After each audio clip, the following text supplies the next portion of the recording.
Hi traders, I hope your weekend's going great. Sami here with the Strategic Swing Trader. How about this bullish market? Not so bullish last week. We had a 100% retracement of the prior week's rally. We held the moving average, the rising 20-period moving average on the way up. Now we're under it. Nothing about this pullback was bullish to be sure, but we are still above a nicely rising 20 MA on the weekly chart that is actually not extended at all. We know that trends tend to continue, and we are currently in an uptrend on every time frame. What else? It is, I would say, way too early to call this reversal a top. It could very well be, but it's too early to call it anything more than a pullback or a retracement, however deep and bearish it felt. So it is to be seen, and I think we'll find out early next week whether we go back up or continue lower. With that said, let me go ahead and give you the reference points to be aware of. On the daily chart, we should not break 178. 178.12 is the significant pivot on the daily chart. We shouldn't break it. If we do, then that puts the uptrend on the daily chart in question. On the weekly time frame, we could pull back all the way down to 169 and we would still be totally fine. The uptrend would still be totally intact. So the weekly is not really in play at the moment. It's a beautiful, beautiful bullish weekly chart. We do have sort of a breakout failure right here. So it's not the most bullish. What happened last week wasn't the most bullish, but we still have a nice looking uptrend on the weekly time frame. So as I said, we will find out probably early next week whether we're going back up or going to breaking the uptrend, in which case we'll be in probably a long-term sideways trend until the weekly uptrend either takes us back up or we fail and we end up topping out. But as I said, it's way, way too early to call it anything more than a bearish pullback. Now, if we take out the yesterday's high, which is Friday's high, 186.67, that will end the downtrend on the hourly chart. So if you look at the hourly chart to the left, if we break above 182.67, we technically will have ended the downtrend on the hourly chart and should start to see price go back up. Next reference point on the hourly chart would be 184, and then the next one after that would be around 185, 185.50. We'll see. We'll see. Only time will tell. We just have to be objective and take it one day at a time, one bar at a time. Now, I have some swing ideas for you to consider. I will definitely be watching these, but also calling a few of them tomorrow or on Monday. But I'll post the calls. I'll publish the calls tomorrow night in the Strategic Swing Trader program. The first one on my list is the CHSP. It's a very bullish stock, basing above right at the all-time highs.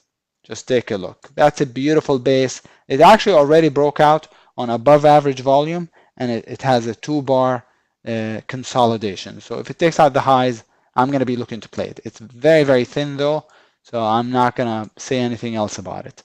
So that's the first one on my list. The list is sorted. These are the bullish items, and they're sorted alphabetically, not in any other kind of order. This is the bearish list, and these are some climactics. We'll go over all three lists in the next few minutes. Coop actually was a swing trade for the Strategic Swing Trader members. This was a swing trade that I played. It was a beautiful earnings play. Yesterday we did not that I want to go off tangent here. Yesterday we had the KFY short all day until the end of the day. That was the play on it as an earnings play. It was huge. It was 25% down or something like this. So the coop was nice, but on the coop as a swing trade, not as an earnings play, it's setting up long over the base with a stop under the lows. So I'm going to be watching the coop. The DBD has a transition A on the daily chart. You see most trends end exactly this way. You have a downtrend, and then you have a declining 20, which is what I use to on the day on every time frame, to tell you the truth, but I find it very, very helpful, especially on the daily chart. And then the stock starts to either consolidate or moves up.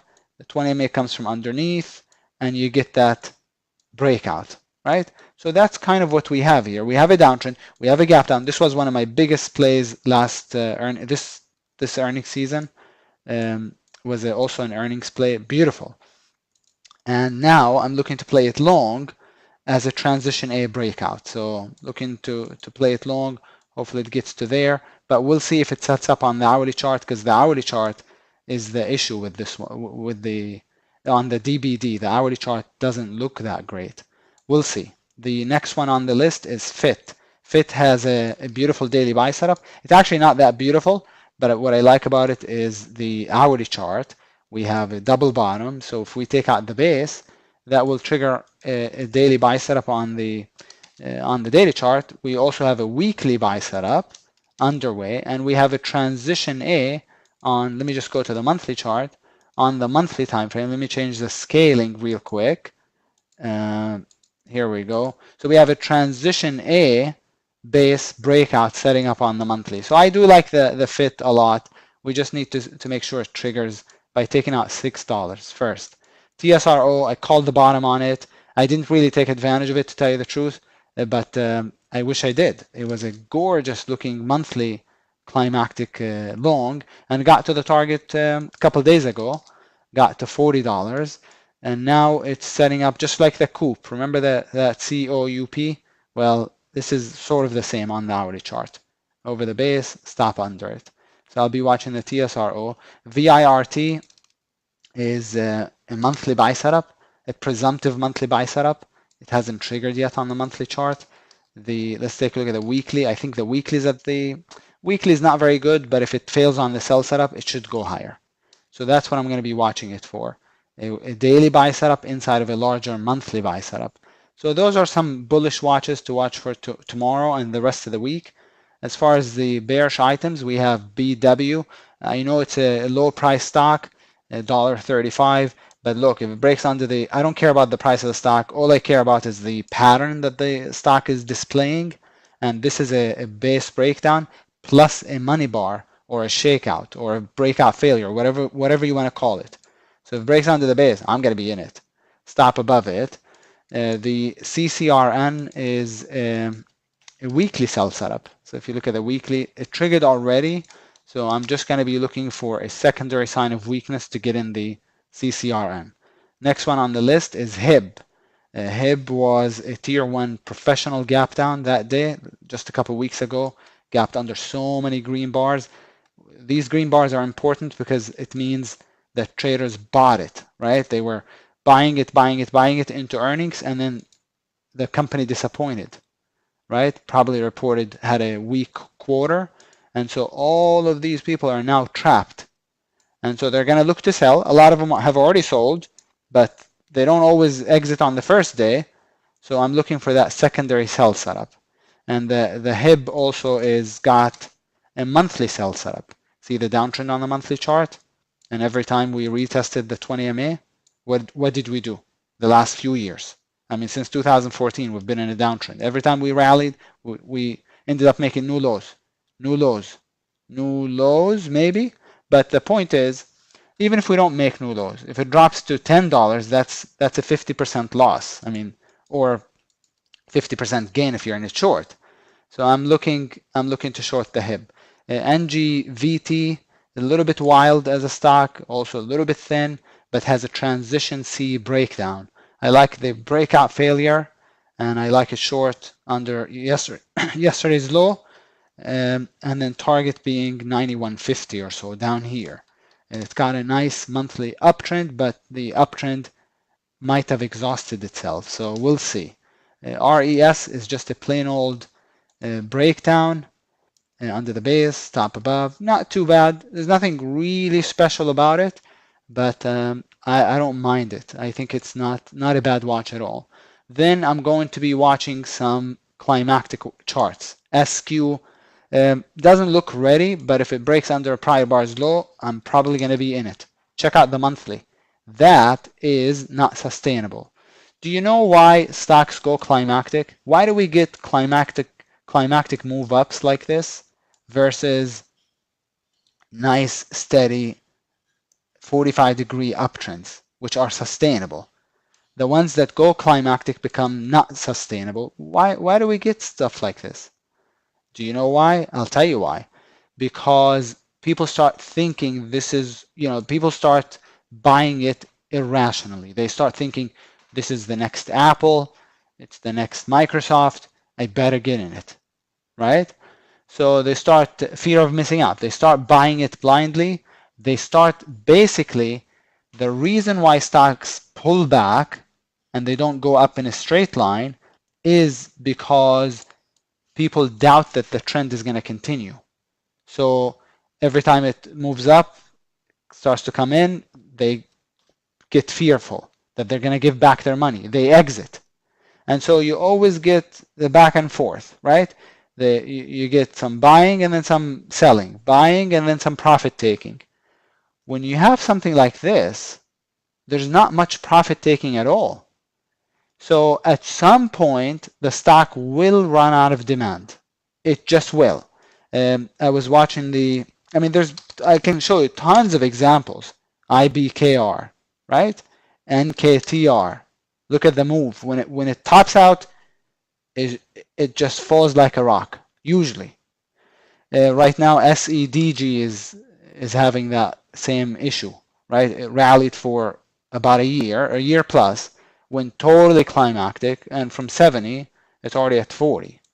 So we get these climactic moves, and the best place to get in them, obviously, would be at the top.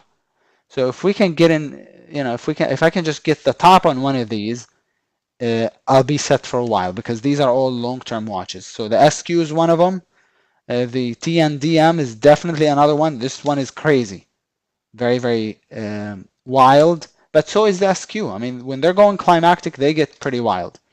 So the TNDM, WWE, I know, your favorite TV show, right? WWE, going crazy on the monthly. Weekly is pretty climactic, I would say. Unfortunately, it had that base or that pullback. If it didn't, and if it had just continued going up, it would have been perfect. But we do also have a breakout failure on the WWE. Med, not ready on the daily. Monthly looks phenomenal, but it's not ready on the daily. So we need to see something. We need to see some acceleration. Ollie needs a couple more days probably. Look at the monthly. Weekly, pretty good. But daily also, I don't think is quite ready. And in the SEAS, SeaWorld, is going climactic. Not ready yet, but is going climactic. So those are some climactic watches that I'll be watching next week.